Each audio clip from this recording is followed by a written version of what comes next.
This is how I make a comic page like this bad boy right here. I like to start with my thumbnails and a rough script on paper. It forces me to keep moving on despite mistakes and makes me keep it really small instead of falling into detail too early. I do this in a cheap little exercise book so I don't get too precious about it, because let's be real, we all get too precious about sketchbooks sometimes. I do my thumbnails in bulk and then script an act at a time rather than a page at a time.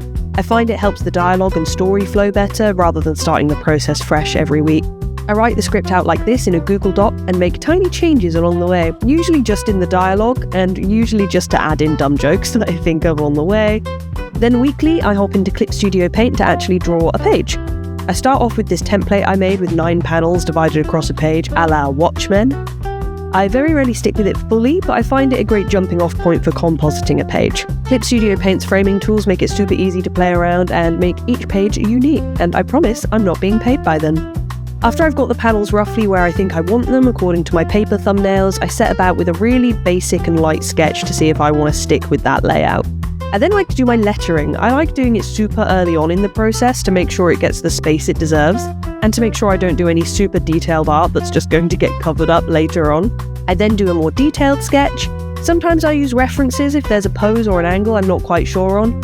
Usually I just take pictures of myself doing whatever goofy shit it is that I need to do on the page, and sometimes, if he's unlucky, I rope my other half into doing it for me.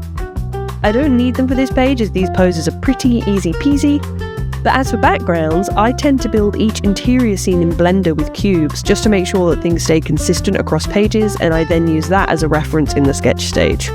Inking is my favourite part, mostly because I just get to turn my brain off. I go dead behind the eyes for 45 minutes, and then when I wake up, it's all done. Beautiful.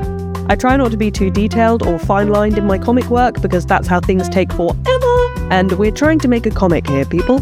My least favourite part is flats. Sometimes it's fun if you have a super sick colour palette in a scene, but for ones like this where they're literally standing in the lobby of a boring office building and I want to show off how bland their surroundings are, there's little room to play. I tend to just lay in Johannes and Silas's base colours according to their reference sheets, but I usually key in Silas's whites as a blue to make sure I haven't missed any patches, and then alpha lock and turn it back to the shade it's meant to be.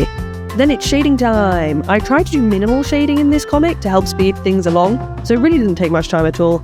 And like I said, this scene is purposefully the most boring lighting ever, so it was easy peasy.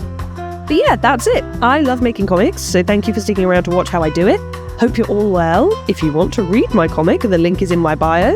Have a good day. Toodaloo. Bye-bye now.